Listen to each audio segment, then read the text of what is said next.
ఈరోజు జాన్వీ కపూర్ది ఒక అప్డేట్ ఒకటి తీసుకొచ్చాను. ఇప్పుడు దాని గురించి మీకు పూర్తిగా తెలియజేస్తాను. దివంగత నటి అతిలోక సుందరి శ్రీదేవిని గుర్తు చేసుకొని ఆమె కుమార్తె బాలీవుడ్ నటి జాహ్నవి కపూర్ తీవ్ర భావోద్వేగానికి గురయ్యారు. తన తల్లిపై ప్రేమతో స్వయంగా రాసుకున్న ఒక కవితను ఓ టాక్ షోలో చదివి వినిపించి అందరినీ కదిలించారు. ఈ సంఘటనలతో ఆమె తన తల్లిని ఎంతగా మిస్ అవుతున్నారో మరోసారి స్పష్టమైంది.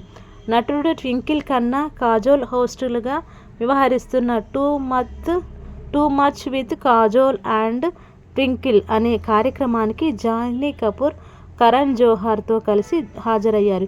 ఈ సందర్భంగా తన తల్లిని ఉద్దేశించి రాసిన కవితను ఆమె చదివారు. బచ్చిది పీర్ అచానక్ ఏక్ దిన్ వో హాక్ కో దియా जो लाड मांगती थी उससे मुंह मोड़ लिया अपनी आवाज़ को के अपनी माँ की आवाज़ में बात करती हूँ इसी जरिए मैं उसके पास भी रखता हूँ అంటూ ఆమె కవితను వినిపించారు. నేనొక చిన్న పిల్లని, కానీ అకస్మాత్తుగా ఆ హక్కును కోల్పోయాను.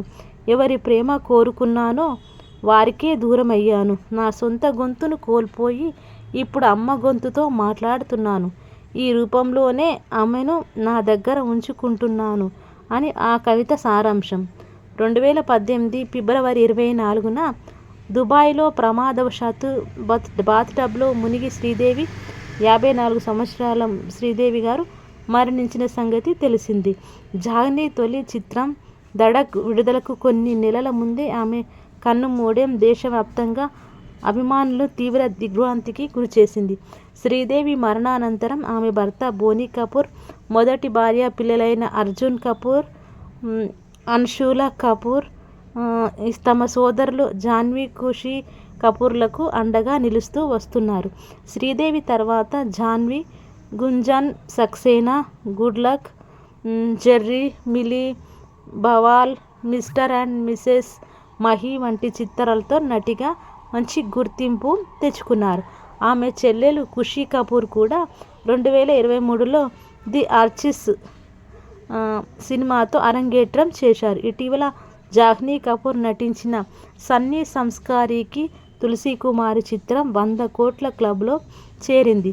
వరుణ్ ధావన్, రోహిత్ సరాఫ్, సయాలి మల్హోత్రా కీలక పాత్రల్లో నటించిన ఈ సినిమాకు మిశ్రమ స్పందనలు వచ్చినప్పటికీ ఇందులో జాహ్నవి నటనకు విమర్శకుల మంచి ప్రశంసలు లభించాయి. జాహ్నవి కపూర్ ఎంత పెద్ద స్థాయిలో ఎదిగినప్పటికీ కూడా తన తల్లిని అంతగా ఇంకా మిస్ అవుతున్నట్టుగా ఇంకా సొసైటీకి చెప్తుందంటే నిజంగానే గ్రేట్. అది ఎవరు రీప్లేస్ చేయలేని ప్లేస్ అనమాట. సో ఈ కవిత్వం చదివితే వింటే కనుక ఎవరికైనా హార్ట్ అనేది మిల్ట్ అవ్వడం తప్పకుండా జరుగుతుంది. Thank you so much. నా వీడియోస్ ఇంతవరకు చూసినందుకు. ఇంకా మంచి అప్డేట్స్తో మళ్ళీ మీ ముందుకు వస్తుంటాను.